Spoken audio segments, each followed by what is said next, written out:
प्यारे बच्चों, good morning. 7th class की हिंदी मीडियम साइंस में हम चैप्टर 10 कर रहे हैं, जिसका नाम है जीवों में श्वसन, रेस्पिरेशन इन एनिमल्स।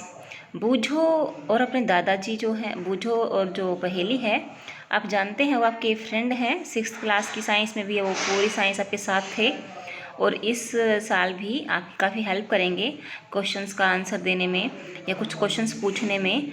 तो हम इनको साथ लेकर चलते हैं। तो इस लेसन हम क्या जानेंगे कि श्वसन क्या है और किस प्रकार से यह विभिन्न जंतुओं में संचालित होता है, क्या इसका महत्व है, क्या इसके कार्य हैं। बूझो अपने दादा दादी से मिलने के लिए उत्सुकता से प्रतीक्षा कर रहा था, जो 1 साल के बाद शहर आ रहे थे। वह शीघ्र से शीघ्र बस स्टॉप पहुंचना चाहता था ताकि उनका स्वागत कर सके, इसलिए भागता हुआ और कुछ ही मिनट में बस स्टॉप पहुंच गया। उसकी सांस तेजी से चल रही थी। उसकी दादी ने उससे पूछा कि हाँफ क्यों रहा है। उसे आश्चर्य हुआ कि दौड़ने के बाद वह सांस तेजी से क्यों ले रहा है। यह प्रश्न उसके दिमाग में घूमता रहा। बूझो ने प्रश्न का उत्तर जानने के लिए अपने टीचर से बारे में बात की। तो उसने क्या बात की, क्या जवाब मिला, आइए देखते हैं। तो प्रश्न क्या था, हम श्वसन क्यों करते हैं।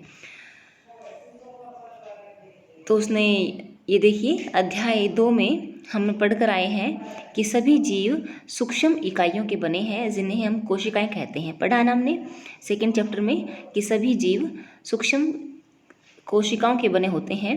जीव की प्रत्येक कोशिका पोषण, परिवहन, उत्सर्जन और जनन जैसे कुछ कार्यों को संपादित करने में कुछ न कुछ भूमिका निभाती है। ठीक है, जीव की प्रत्येक कोशिका पोषण भी पोषण करती हैं, परिवहन करती हैं, उत्सर्जन करती हैं, कोई जनन करती है। तो यानी कि अपना अपना कोई ना कोई काम करती है। अब बेटा एक बात बताओ, कोई भी काम होता है तो उस काम के लिए ऊर्जा चाहिए ना। पंखा चल रहा है तो विद्युत ऊर्जा चाहिए, ठीक है ना। तो हम काम करते हैं तो हमें मांसपेशी ऊर्जा चाहिए। तो हर वस्तु काम करने की ऊर्जा चाहिए, तो इन कोशिकाओं को भी ऊर्जा चाहिए।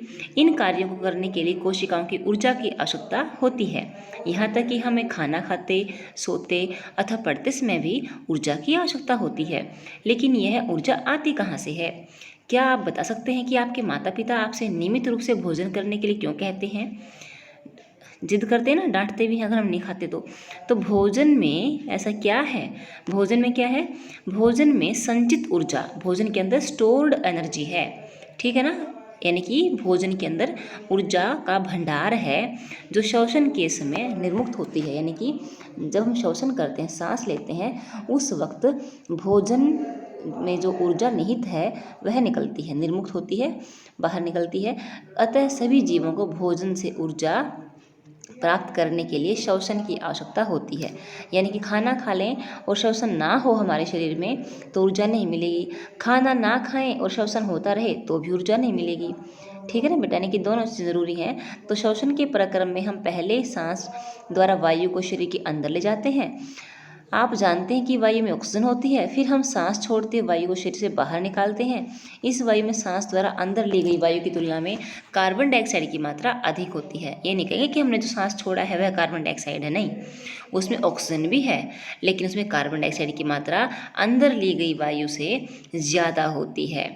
ठीक है, अंदर ली गई वायु में ऑक्सीजन ज़्यादा होती है और बाहर छोड़ी गई वायु में कार्बन डाइऑक्साइड ज़्यादा होती है। ठीक है बेटे, अर्थात यह कार्बन डाइऑक्साइड समृद्ध होती है। हम जिस वायु में को सांस द्वारा अंदर लेते हैं उसमें उपस्थित ऑक्सीजन शरीर के सभी भागों में और अंततः प्रत्येक कोशिका में ले जाई जाती है। कोशिकाओं में यह ऑक्सीजन भोजन के विखंडन में सहायता करती है। कोशिका में भोजन के विखंडन के प्रक्रम में ऊर्जा मुक्त होती है। इसे कोशिकीय श्वसन कहते हैं, कोशिका में होने वाला श्वसन। ठीक है ना, कोशिका में ऑक्सीजन के द्वारा कोशिकीय श्वसन कहते हैं। कोशिका के अंदर भोजन ग्लूकोज ऑक्सीजन का उपयोग करके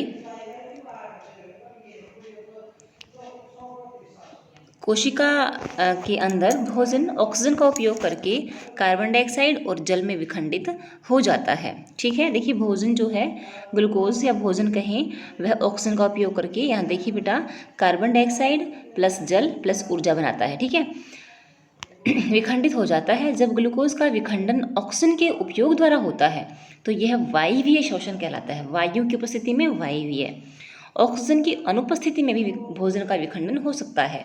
यह प्रक्रिया अवायवीय श्वसन कहलाती है। ठीक है, भोजन के विखंडन से ऊर्जा बाहर निकलती है। ऊर्जा तो निकलती ही है, चाहे वायवीय श्वसन हो चाहे अवायवीय श्वसन हो। लेकिन आपको बेटा यहाँ एक बात क्लियर कर दूँ, वायु की उपस्थिति ज़्यादा होगी, ऑक्सीजन की उपस्थिति पर्याप्त होगी तो ऊर्जा भी ज़्यादा होगी, और अगर वायु की ऑक्सीजन की उपस्थिति कम होगी तो ऊर्जा की मात्रा भी कम होगी। ठीक है, आगे देखिए, संभवतः आपको मालूम होगा कि यीस्ट जैसे अनेक जीव वायु की उपस्थिति में जीवित रह सकते हैं। वायु की अनुपस्थिति में, यानी कि बिना वायु के ऐसे जीव को क्या करना पड़ेगा, फिर अवायवीय श्वसन ही करना पड़ेगा। ठीक है, ऊर्जा, ऐसे जीव अवायवीय श्वसन के द्वारा ऊर्जा प्राप्त करते हैं। इन जीवों को अवायवीय जीव कहते हैं। ऑक्सीजन की अनुपस्थिति में ग्लूकोज अल्कोहल कार्बन डाइऑक्साइड में विखंडित हो जाता है, जैसा कि निम्न समीकरण में दिया गया है। देखो बेटा, इसमें क्या बताया है कि ग्लूकोज जो है, अगर ऑक्सीजन होगी तो ग्लूकोज का विखंडन कैसे होगा, कार्बन डाइऑक्साइड बनेगी, जल बनेगा और ऊर्जा बनेगी। ठीक है, लेकिन यदि ग्लूकोज का विखंडन बिना ऑक्सीजन के होता है तो क्या बनेगा, अल्कोहल, कार्बन डाइऑक्साइड और ऊर्जा बनेगी। वहाँ जल बन रहा था, यहाँ पर अल्कोहल बन रहा है। ठीक है ना। अब देखिए, हमारी पेशी कोशिकाएं भी अवायवीय रूप से श्वसन कर सकती हैं, लेकिन ये ऐसा थोड़े समय तक ही कर सकती हैं।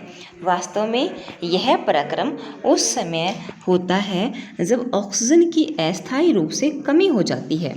कब होती है अस्थायी रूप से कमी, जब हम बहुत तेज़ दौड़ते हैं, जब हम काफ़ी देर तक व्यायाम करते हैं या कई घंटे तक चलते हैं, साइकिल चलाते हैं, भारी बोझ उठाते हैं या ज़्यादा ऊर्जा वाला काम करते हैं, जैसे कि हम कसी वगैरह काम कर लेते हैं। उससे क्या होता है, हमारे शरीर को ज़्यादा ऊर्जा चाहिए, ज़्यादा ऑक्सीजन हमें चाहिए, ऊर्जा भी ज़्यादा चाहिए, क्योंकि ऊर्जा किससे पैदा होगी, ऑक्सीजन से होगी, तो ऑक्सीजन ज़्यादा चाहिए, तो हम जल्दी जल्दी सांस लेंगे।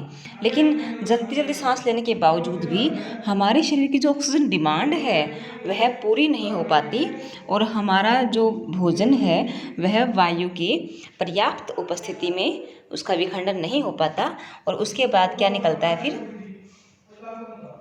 देखिए, आपूर्ति सीमित होती है, ऑक्सीजन की आपूर्ति सीमित होती है। ऐसी परिस्थितियों में पेशी कोशिकाएं अवायवीय श्वसन द्वारा ऊर्जा की अतिरिक्त एक्स्ट्रा डिमांड को पूरी करती हैं। ठीक है ना। तो ग्लूकोज पेशियों में क्या होता है, ऑक्सीजन की अनुपस्थिति में क्या बनेगा, लैक्टिक अम्ल बनेगा और ऊर्जा बनेगी। जब ऑक्सीजन की उपस्थिति पर्याप्त होगी तो क्या बना था, कार्बन डाइऑक्साइड, जल प्लस ऊर्जा। ठीक है ना।